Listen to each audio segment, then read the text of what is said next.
Assalamualaikum warahmatullahi wabarakatuh. Perkenalkan, kami dari kelompok 4 yang beranggotakan Fitrian Ningsih, Laila Hajar Fatih Khasari, Ananda Anggun Atalia, dan Leindi Ayu Aurora. Kami akan mempresentasikan materi mengenai konsep zakat, infak, dan sedekah dalam pandangan Al-Quran dan hadis. Semoga materi ini dapat bermanfaat untuk kita semua. Langsung saja, mari kita simak materinya. A. Pengertian. A. Zakat. Zakat berasal dari bentuk kata zaka yang berarti suci, baik, berkah, tumbuh, dan berkembang. Zakat adalah bagian tertentu dari harta yang wajib dikeluarkan oleh setiap muslim apabila telah mencapai syarat yang ditetapkan. Sebagai salah satu rukun Islam, zakat ditunaikan untuk diberikan kepada golongan yang berhak menerimanya atau asnaf. Membayar zakat dapat membersihkan diri pelaku dari berbagai dosa dan menghaluskan budi pekertinya sehingga menjadi orang yang pemurah. B. Infak. Infak berasal dari kata bahasa Arab anfaqa yunfiku yang artinya adalah membelanjakan atau membiayai. Pengertian infak secara istilah perbuatan atau sesuatu yang diberikan oleh seseorang untuk menutupi sebagian kebutuhan orang lain yang dikerjakan secara ikhlas karena Allah Subhanahu wa Ta'ala. C. Sedekah. Sedekah atau sodaqoh adalah mengamalkan atau menginfakkan harta di jalan Allah. Namun, kegiatan ini bukan hanya semata-mata menginfakkan harta di jalan Allah atau menyisihkan sebagian uang pada fakir miskin, tetapi sedekah juga mencakup segala macam zikir, yaitu tasbih, tahmid, dan tahlil, dan segala macam perbuatan baik lainnya. Kemudian terdapat ayat-ayat zakat, infak, dan sedekah. Yang pertama, zakat. Terdapat pada Quran Surat At-Taubah ayat 103, di mana Allah berfirman dalam Quran surat tersebut sebagai berikut. Khudz min amwalihim shadaqatan tutahhiruhum wa tuzakkihim biha wa sholli alaihim inna sholawataka sakanul lahum wallahu sami'un alim. Artinya, ambillah zakat dari sebagian harta mereka.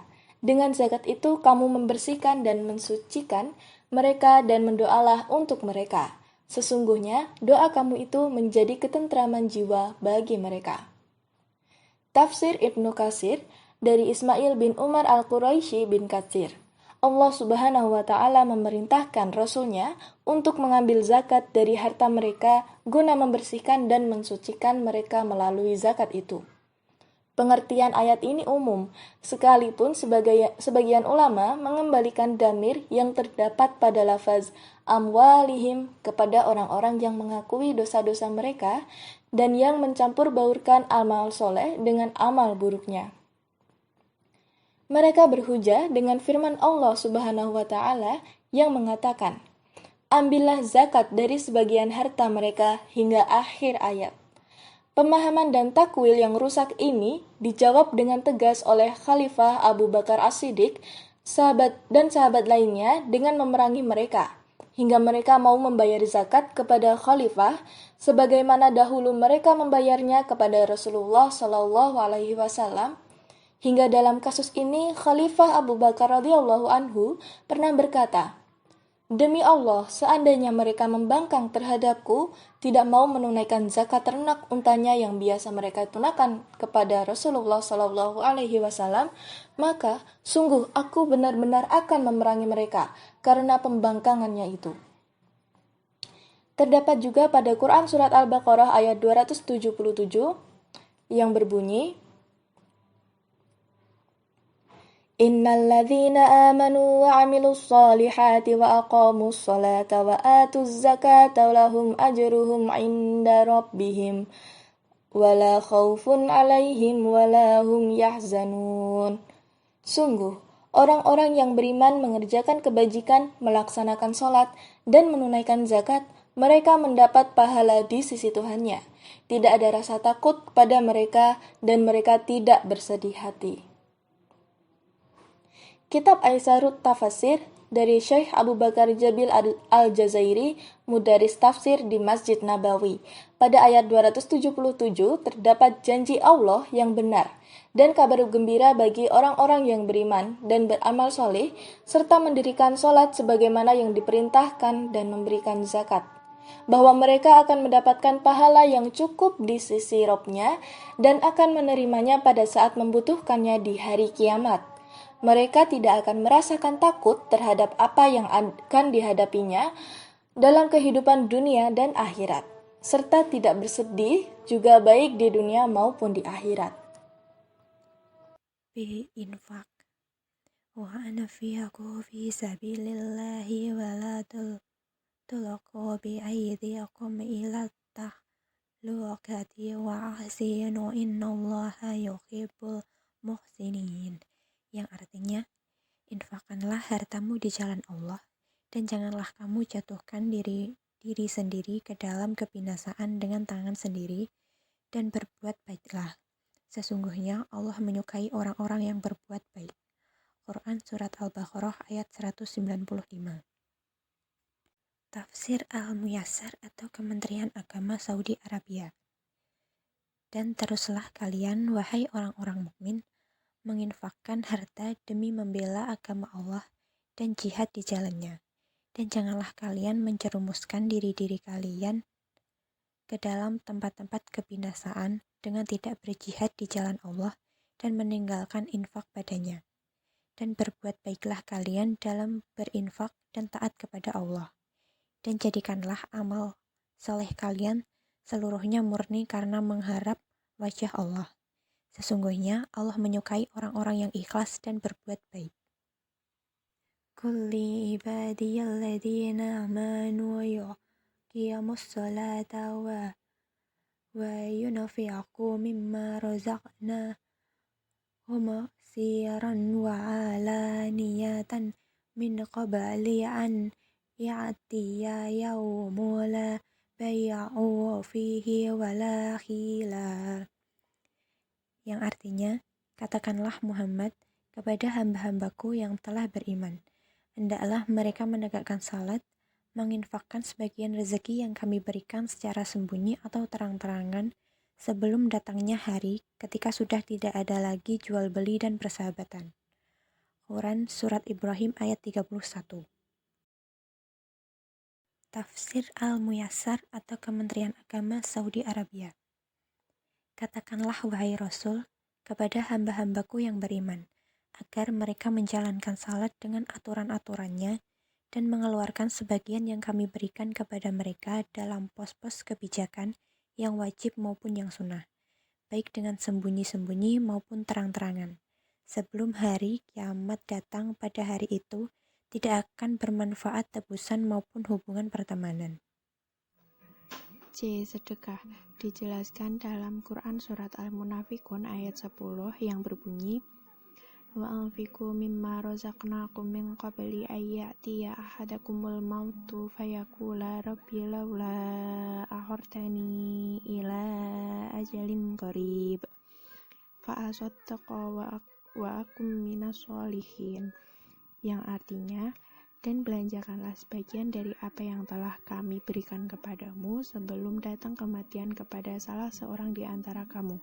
Lalu ia berkata, ya Robku, mengapa engkau tidak menangguhkan kematianku sampai waktu yang dekat, yang menyebabkan aku dapat bersedekah dan aku termasuk orang-orang yang saleh. Untuk selanjutnya, Tafsir Al-Muyassar Quran Surat Al-Munafikun ayat 10. Dan nafkahkanlah harta yang direzekikan oleh Allah kepada kalian sebelum datang kematian kepada salah seorang di antara kalian. Lalu ia berkata kepada Robnya, wahai Robku, kenapa engkau tidak menunda kematianku sebentar saja, sehingga aku bisa menyedekahkan hartaku di jalan Allah, dan aku menjadi bagian dari hamba-hamba Allah yang saleh, yang amal perbuatan mereka baik. Selanjutnya yang menerangkan mengenai sedekah adalah Quran Surat Al-Baqarah ayat 276 yang berbunyi, yamhaqullahu riba wa yurbis shadaqat wallahu la yuhibbu kulla kafarin azim, yang artinya Allah memusnahkan riba dan menyuburkan sedekah, dan Allah tidak menyukai setiap orang yang tetap dalam kekafiran dan selalu berbuat dosa. Tafsir Al-Muhtasar, Quran Surat Al-Baqarah ayat 276. Allah akan membinasakan dan melenyapkan harta yang diperoleh dari riba, baik secara konkret dengan hilang atau rusaknya harta tersebut, maupun secara abstrak dengan hilangnya berkah dari harta tersebut. Dan Allah akan menambah dan mengembangkan sedekah dengan melipat gandakan pahalanya. Maka satu kebajikan akan dibalas dengan 10 kebaikan hingga 700 kali lipat. Bahkan tidak terhingga. Allah akan memberikan berkahnya kepada harta orang-orang yang bersedekah, dan Allah tidak menyukai orang-orang yang kafir lagi ingkar, menghalalkan apa yang diharamkan, dan bergelimang maksiat dan dosa. C. Hadis tentang zakat, infak, dan sedekah. Yang pertama, ambil sedekah atau zakat yang melakukan tugasnya dengan benar dan ikhlas karena Allah Subhanahu wa Ta'ala. Ia laksana orang yang berperang di jalan Allah sampai ia kembali lagi ke rumahnya. Hadis riwayat Ahmad. Yang kedua, selama zakat masih bercampur dengan kekayaan, hanya akan berakibat kerusakan di dalam kekayaan itu sendiri. Hadis riwayat Imam Ahmad An-Nasai dan Abu Daud. Yang ketiga, sesungguhnya kesempurnaan Islam kalian adalah bila kalian menunaikan zakat bagi harta kalian. Hadis riwayat Al-Bazzar. 4. Saya diperintahkan untuk memerangi manusia kecuali bila mereka mengikrarkan syahadat bahwa tiada Tuhan selain Allah, la ilaha illallah. Apabila mereka sudah mengatakan, maka mereka terpeliharalah dariku darah mereka dan harta mereka kecuali hak Islam. Hadis riwayat Bukhari Muslim. Yang kelima, siapa yang dikaruniai oleh Allah kekayaan tetapi tidak mengeluarkan zakatnya, maka pada hari kiamat nanti ia akan didatangi oleh seekor ular jantan gundul yang sangat berbisa dan sangat menakutkan dengan 2 bintik di atas kedua matanya, lalu melilit dan mematuk lehernya sambil berteriak, "Saya adalah kekayaanmu, saya adalah kekayaanmu yang engkau timbun-timbun dahulu." Setiap orang muslim wajib bersedekah. Hadis riwayat Bukhari. Baik, terima kasih. Sekian materi video dari kami. Semoga materi yang kami sampaikan dapat bermanfaat untuk kita semua. Wassalamualaikum warahmatullahi wabarakatuh.